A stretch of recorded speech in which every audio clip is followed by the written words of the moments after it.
Yeah. Are you being aware of mental? Okay, so now we're gonna make sure that we can see and hear ourselves in just a second. And we can. You're good to go, boss. Okay.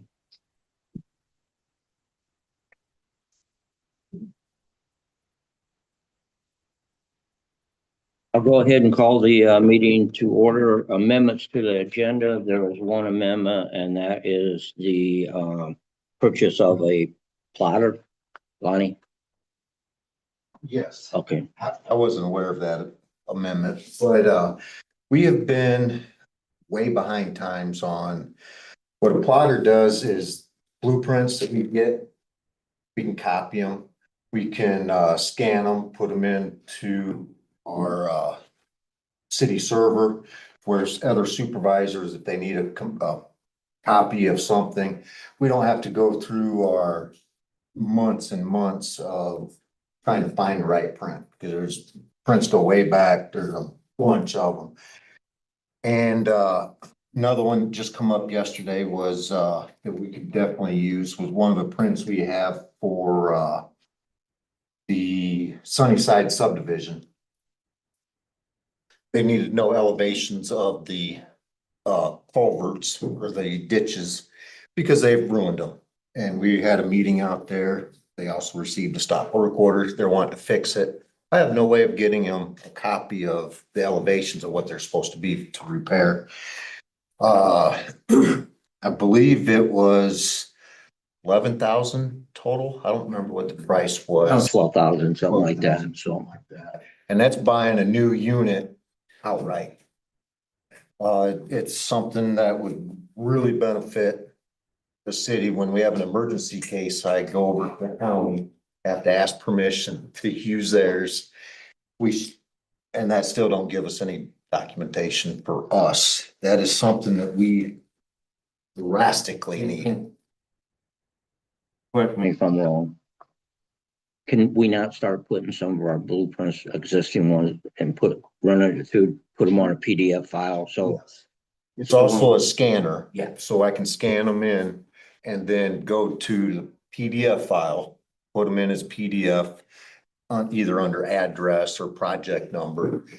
What we're looking for now is you take each blueprint, try to see what's wrote on it. If it gets rewound the wrong way, now you gotta open it all up. It's really a mess. And with that plotter would drastically. we got a ton of blueprints, old ones, Main Street, whatever that, like the community center when we was hunting for the mechanical part of it, we had to go through, outside blueprints just to find it. This way we can have everything eventually scanned in, PDF file, Main Street, whatever, boom, boom, boom. So, okay, that's enough. I need a motion to go ahead and add that. What number did you want? 4B, right after superintendent's report. Make a motion, we add that amendment to S 4B. You want to second that, Steve? Yes, I will. All in favor? Okay. Minutes. Has everybody had a chance to look at the minutes? I move we approve the minute as written. I'll second that. All in favor? Okay. Superintendent's report. Jason? I've been out seeing Mark Haskins work. From Jack and Bore, Highway 35 project, the air pressure test on sewer lines and manholes are good. Also, the manual test came out good for the line under Highway 35. I've been in touch with Commonwealth and also Abermarsh engineering firms for our McGill lift station. I am gathering up cost for the engineering services on that. We have mounted that permanent ladder on our blower building, making it much safer to maintenance the exhaust fans and filters on top of the building. The guys and I, after land applying was done, we used a vac truck to clean all 3 digesters at the plant. We also installed 144 new air diffusers in them as well. I emailed IDEM land quality, that else report for that land applying. I've not heard nothing back yet, but they take a while. I submitted, May's, MRO net DMR to item in EPA. No exceedances, no violations, so everything's good on that.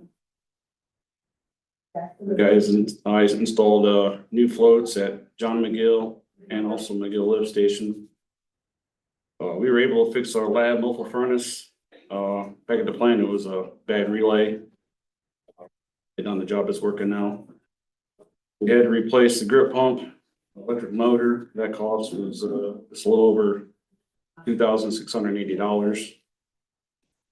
And then the last thing I have is, asking the board for approval of a mobile generator. This is one bid. This is two bids. Two different. Yeah, we'll do that. That's an agenda item. Let's start. We'll get that. So, you got a question for him? Anybody on his report? Okay, Jeff. All right, due to the Thursday evening storms, we've loaded out 185 dump truck loads of brush. And actually, we just, as of yesterday, right after afternoon, we pulled out of the tunnel. We've got everybody twice over and it's pretty well cleaned up. So took care of that. Salvaging out and putting up the new US flags. Over 3/4 of flags were ripped down. I'm getting them back together right now and we'll get them back up here before the end of the week here. Just and other than that, our seasonal work, routine, roadside mowing, mowing the park feedlots, repairing street signs here, and street sweeping. That's it. Any questions from for him? Just to make a note that the street department did a great job through this storm. And then on top of not only the street department, then we had all the other departments pitch in to help street. There was just so much brush and stuff. So the water department, street, they all helped out. So good job from all the departments. So, okay, Tim. My 2025 water audit is in compliance. We're good on that. My CCR reports are out. My VOCs, IOCs, tests came back good. My back tees for this month came back good. We helped with the storm relief, fixed a leaky fountain and a bathroom in Wythogan Park, installed a riser on the fire hydrant on Culver in Portland, put in 3 water pits in Sunnyside yesterday, completed all work assignments, locates, and changed out 12 meters. Did a little work on the well house. It should be ready for metal. Questions? No questions. Okay, we'll move on down to 4B, the plotter that Lonnie. Sorry. Oh. You want the chief? Hi, Chad. Morning. 64 business checks, 12 domestic complaints, 231 extra patrols, 22 foot patrols, 23 follow-up investigations, 12 juvenile problems, 26 out with subjects, reckless driving complaints are 9, 14 suspicious vehicles, 5 thefts, 10 accidents with property damage, 144 traffic stops, 13 unwanted subjects, 817 calls for the month. Good job. I think you guys are pushing, get that, 1,000 mark? Yeah, I know. It just goes up. Okay, now we'll move down to 4B, the purchase of the plotter. Do I have a motion? And we have the money to buy that. So, and the thing is, what we're trying to do is, if you notice it with police department, technology wise, we're trying to get the city where we should be, and we've just lagged behind. So need a motion to go ahead and have Lonnie purchase the plotter that fits his needs. I'll make the motion. I'll second that. All in favor? Aye, so, okay. Next is 5, basically wastewater treatment plant is a portable generator. And Jason, you can tell the reason why, tell us the reason why you need. Yeah, so our test where we had Thursday, it left 13 of our lift stations without power. So we were scrambling. Just alone, our McGill lift station needs a standalone generator. I'm probably gonna put that in alternate bid when we do move forward with the project of upgrading that lift station. Our John McGill lift station was without power for 3 days. So we were scrambling, setting up bypass pumps to handle, you know. Yeah, we're out of power in Knox, but with the city, you know, with the water's still gonna go, still gonna flush. So, really need to get a mobile generator. This generator will be able to handle all 13 of our lift stations. We can move it around. The lift station, pump the wet well down, move to the next one, pump it down, and so on and so forth. So, like I said, John and McGill was out power for 3 days. Just alone, we had our only one bypass pump at that lift station, so. I mean, we're in dire need. If we have another power outage, hopefully we don't, but if we have one, we're gonna need a generator system, so.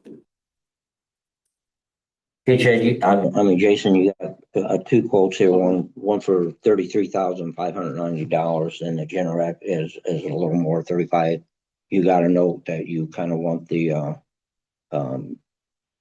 cheaper one.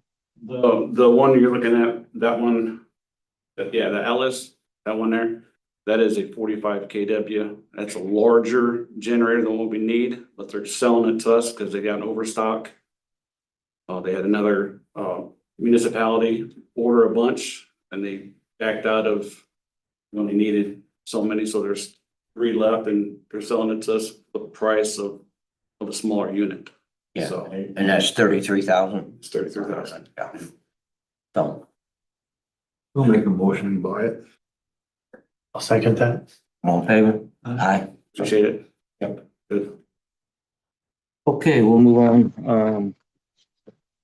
6 North Power review. Last Board of Works.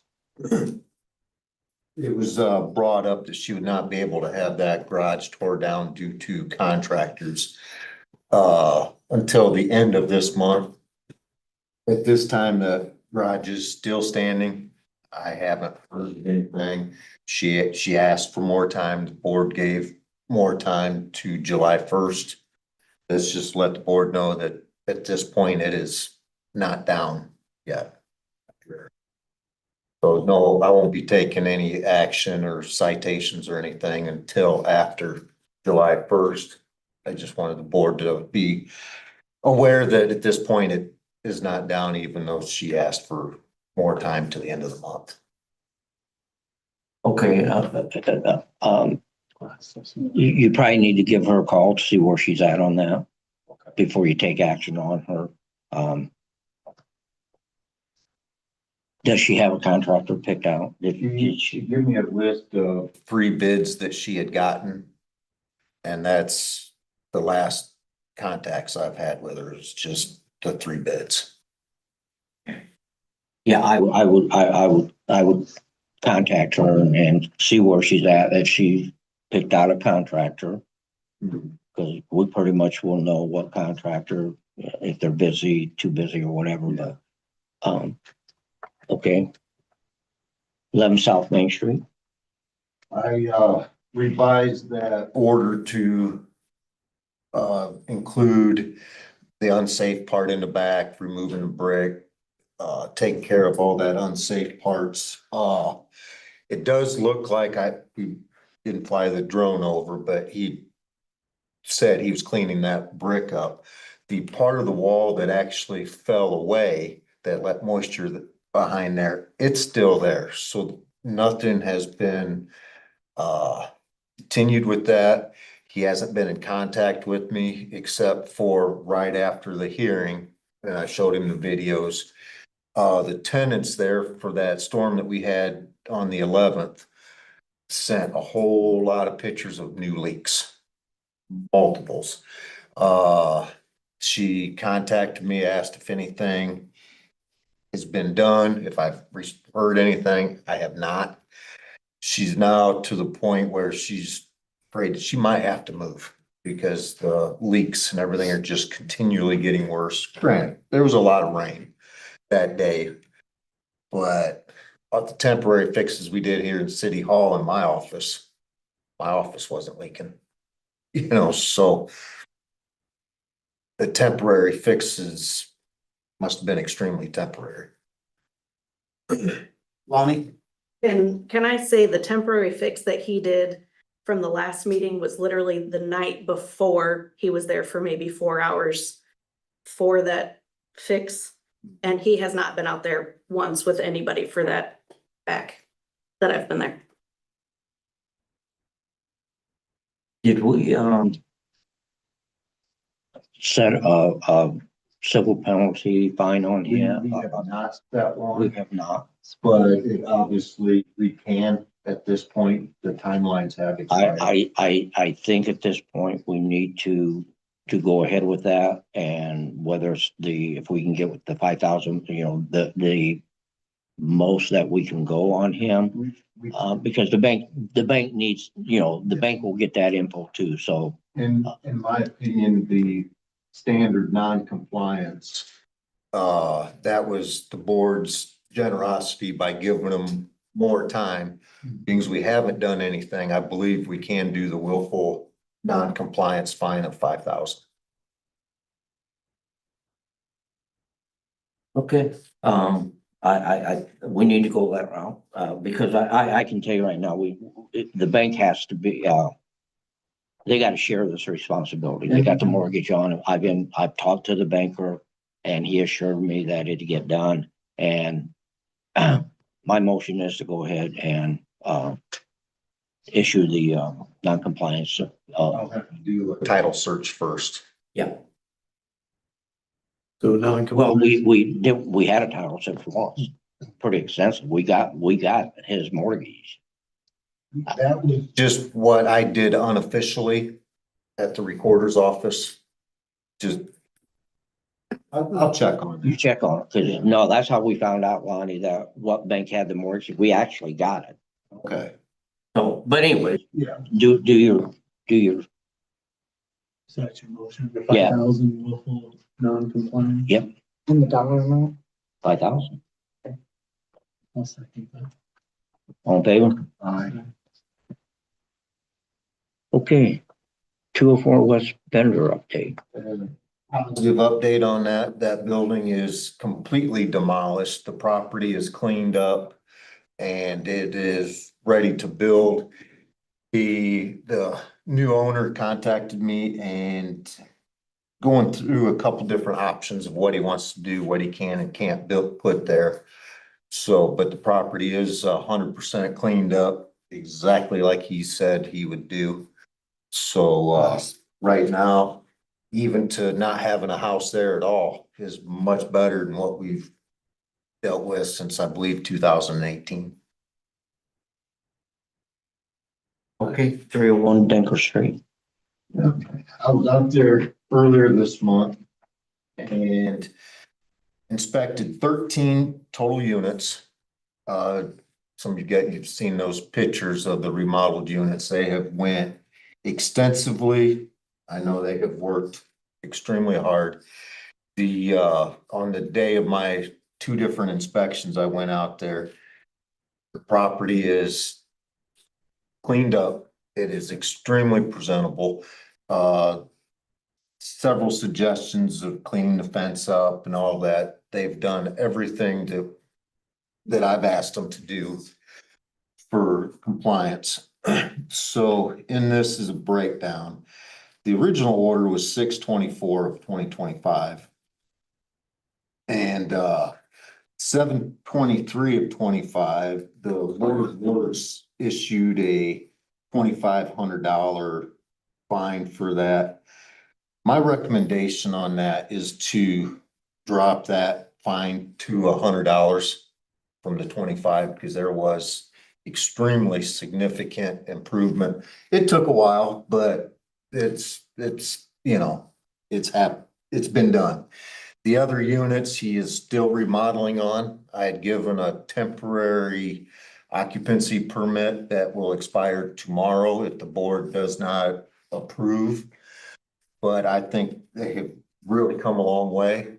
And I would like to, on this part here, line number 6 on that aspects, is let him go ahead and register that as the rooming house, his annual registration of $100. I had denied that before because of being under enforcement. I had to do a title search on that.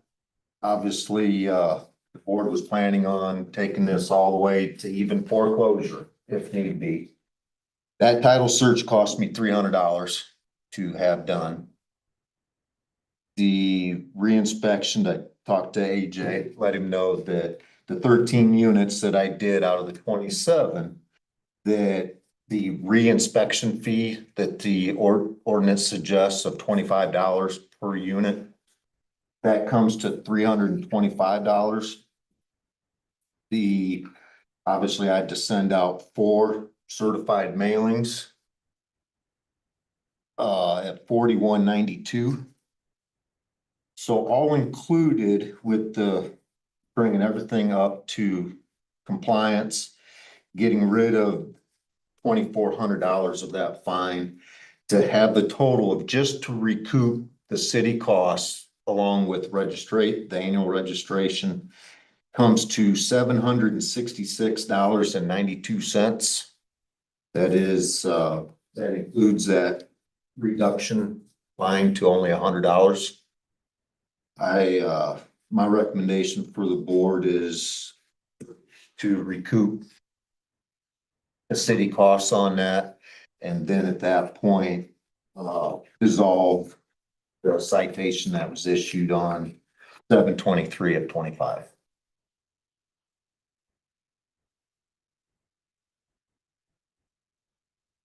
No.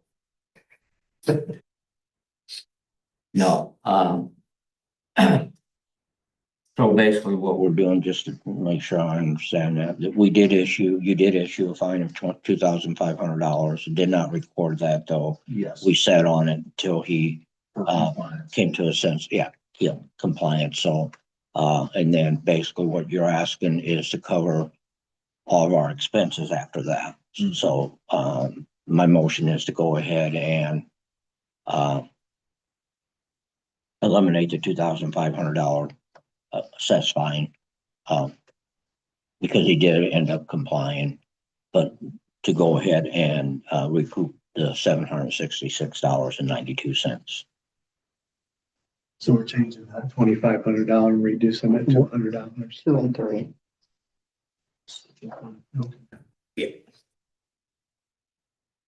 Anything on the wording on that we need to do, Justin? Is that?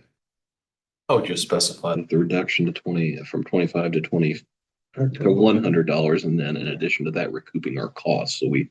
So it's two different pieces there. We say penalty provision $100, recouping our costs and the amount of X dollars for the total.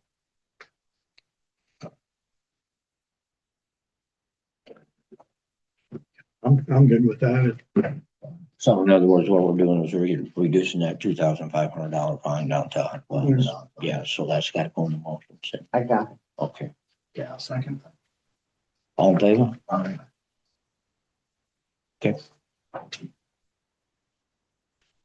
Daddy, go ahead. Up on 6 North Pro. 6 North Pearl, I don't know what happened exactly at the commissioners meeting yesterday. There was a couple ways of going about it. I think Justin could explain that a little bit better. This is the deed. Yes. Yeah. Commissioners meeting yesterday. Yeah. Was the deed transferred, or are we still doing the certificate sale and waiting that time frame? Oh, and you meant the county commissioners meeting. Yes. Today, last Monday, I guess is when it was. They didn't ask. So my conversation with the auditor, there was some confusion about the route that we wanted to go. They were confused as to how it worked. And my understanding from the commissioners meeting, when you guys had come and asked them to transfer it to the city, was we want to step in because we've got a lien here. So deputy auditor emailed me a couple of weeks ago and was a little bit confused. And my position, which I think is correct, so I've not heard back otherwise, is when a property goes up on tax sale and it does not sell, what should happen at that point in order of procedure is the auditor issues a deed to the commissioners. So the property didn't sell on tax sale. The auditor then transfers the property to the county commissioners. And then the commissioners via statute can transfer for no consideration property to another unit of government. So I said the easiest way to clean this up, so we don't have to go through the process of the city conducting a commissioner sale and the city gets title to the property they can do with what they will, is to get the deed issued from the auditor to commissioners, which is what should happen when it doesn't sell in tax sale. Then the commissioners, since they already voted to allow the city to step in, just transfers from the county to the city for no consideration, because we can do all those things. And I never heard back from the attorney on SRI who conducts the sale, so my presumption is he agreed with me. Otherwise, he would say, no, we're still going to conduct the sale and do this. And I'd not heard anything back from the auditor either. So commissioners didn't talk about it at the last meeting because it was not on their agenda.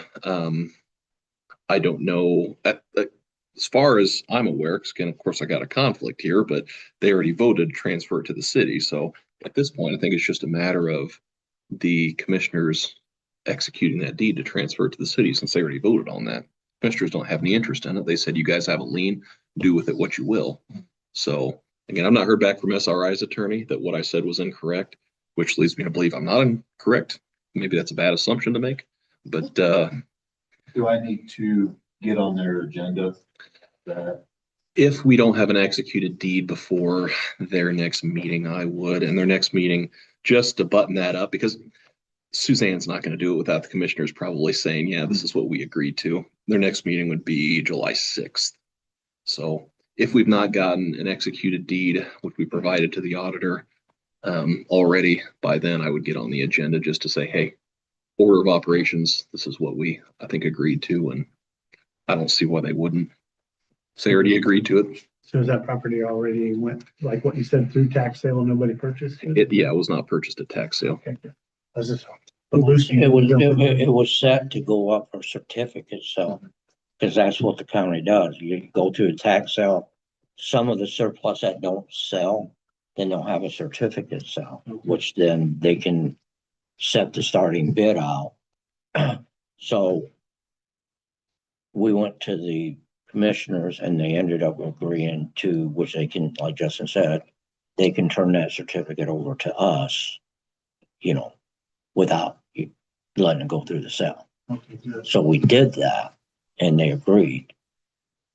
But now we're waiting for the deed, because then we can finally get that mess cleaned up one way or the other. I was just hoping Lucy didn't try to buy it. No, well, the vendor one, look what happened to the vendor, that thing was, first we went after on the garage. She took peeled it all the way down to the state, lost that, took the garage down, then the house, and then she bypassed, never came to a board of works over that, never went, didn't file anything through the state, filed it in district court. Yeah. And it was there for over 2 years. Yeah. And it was sold certificate, so. And she never redeemed it because she still had a chance to redeem and everything, and no, it's good. It's tore down. I believe her federal case got dismissed because she never responded to anything. We couldn't get good service on her either. Or our state case, we couldn't get good service on her. Because on that property now, of course, that we're going to get back via deed, because she lives out in California, we could never get her served out there. So, stupid question for you, Lonnie. I'm sorry. Because I've got a hearing set on July 13th for Nyes. Is that one of the properties that you said was cleaned up? No. Okay. At this point, it has not been cleaned up. It's still there. Okay. So I wanted to let you know. So that'll be July 13th. It's a Monday at 11 your time. We're set for an unsafe in front of the judge. That's when we filed a complaint on. July 13th. Yeah. 7/13 at 11 Central. If you are available to come over with me. Hopefully we can get the order that day. Okay. We're done. Motion's adjourned. Okay.